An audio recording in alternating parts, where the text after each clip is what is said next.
Hey guys, welcome back to my channel. For those of you who are new, my name is Emmanuel, and today we're going to break down how SwiftUI actually works. So not just how to write code, but understanding how to think in SwiftUI.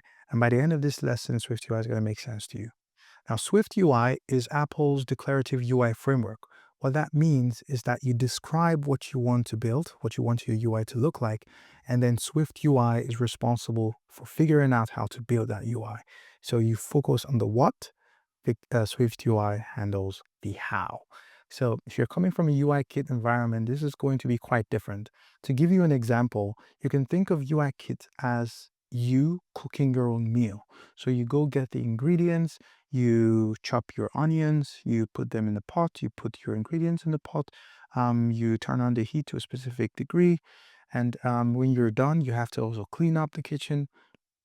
And yeah, if you need to make certain changes, let's say, for example, you need to add more salt, you have to go to the pot and then you add more salt. So all of these things you control directly. Is the same in SwiftUI. So in SwiftUI, you have to create your label, you have to add your label to view. If you need to make changes, you have to make changes to that label. You have to also control your constraints, you modify your constraints. You may need to do cleanups if you need to when the views are deinitialized when you're done using certain views. So, but in SwiftUI, this is different. In SwiftUI, you basically have to describe what you want. So this, imagine yourself as going to a restaurant and then you order for pizza. So you describe what pizza you want. You want pizza with cheese and tomato sauce. So when you describe this, the kitchen is responsible for doing everything to prepare and make sure that the pizza is ready. You don't have to cut no onion. You just place your order, describe what you want. So they would cut the onions, prepare the pot, to do everything, and then when they're done, they present this to you. And if you need to make certain changes, you can of course do that. So you say, okay, I'd like to, let's say for example, I'd like to have pineapples in my pizza. And then you tell them, okay, I want pineapples in my pizza. And the kitchen, they would get mad, of course, but then they would put the pineapples on the pizza and then they present that to you and you can enjoy. So this is how SwiftUI works. So you're able to describe what you want. SwiftUI then figures out how to build it. They build it and they present that to you. Well, in SwiftUI, you have to do all of the cooking yourself. One beauty about SwiftUI is that whenever you make a change or we want to make a change, you describe it, SwiftUI is able to very intelligently figure out what exactly changed. And then only that portion is being updated. So SwiftUI doesn't go ahead and update the entire frame, but only focus on the portion that did change. And let's look at this example. We have three boxes stacked in the view. There's a top, the middle, and the bottom. In the middle one, we have this counter that keeps track of a count. Now, when we click on the button, the value increases. Now, as this value increases, what is happening is that because the state of the view, the current state, which is the current value of that counter, is changing, only the box, which is the second box that is connected to that counter, gets updated. Everything else remains exactly the same. So what happens here is that SwiftUI is able to recall the body. So the body object is basically what describes what the view should look like at every point in time.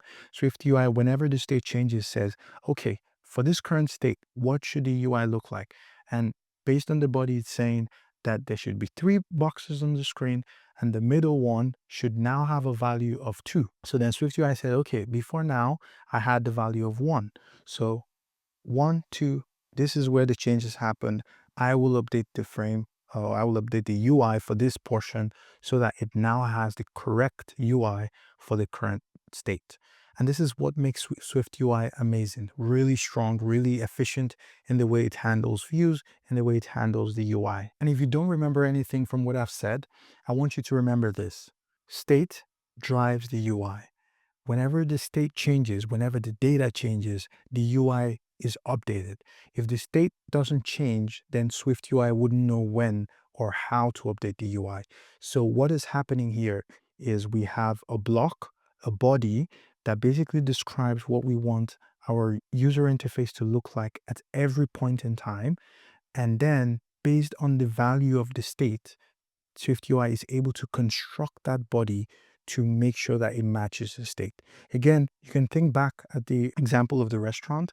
you have your data, your state, describing what you want, what kind of pizza you want, what kind of properties you want on the pizza. And then when you describe this, then SwiftUI goes out, prepares that pizza for you, and then presents it. If you say now at 10 a.m. you want pepperoni pizza, but at 2 p.m. you want to have pineapple pizza, and then 3 p.m. you want to have pasta. All of these things are described in your state and in your body.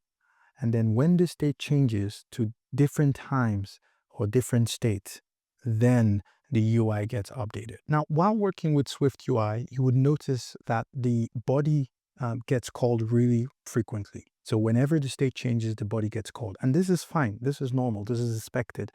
You can basically think of it as SwiftUI saying, for this state, what should the UI look like? And it's asking the body to tell me, for this state, what should the UI look like? What should the UI look like? What should the UI look like? And whenever it does that, it has the description of what the UI should look like. And then it's able to check what changed and know exactly what to update. But the main thing I want you to note here is that the fact that we have things like text or button etc in the body does not mean that we are creating buttons. It does not mean that we're creating UI objects in this sense. What it is that we are describing what SwiftUI should create when this application is actually running. So this is something that you have to keep in mind. And then, of course, it gets called quite frequently, but it does not mean that everything is being rendered. It only updates the portion that has changed. So here's a SwiftUI mental model to take with you. SwiftUI is declarative. This means that you have to declare and define and describe what you want your UI to look like. The views that are in our body are not actual UI views or UI objects. Instead, these are descriptions of what we want the UI to look like. So when we say text, hello world, this is not a label. This is just a description saying that we need to have a text that has the text hello world. We have also learned that the body gets called a lot whenever the state changes, and this is also fine. It's basically the body asking, or the app or the system, SwiftUI, asking, what should the UI look like at this point in time? And very importantly, whenever the state changes, only the portion that is affected or connected to that change is updated. UIKit makes you cook your meal. SwiftUI allows you order your meal. This is the mindset that we want to have moving forward with SwiftUI. And in our next video, we're going to learn about state. We're going to learn about binding. We're going to learn how to communicate and what causes the views to re-render. We're also going to see some of the mistakes that people make while working, maybe for the first time, with state-driven UI. Until the next video, take care.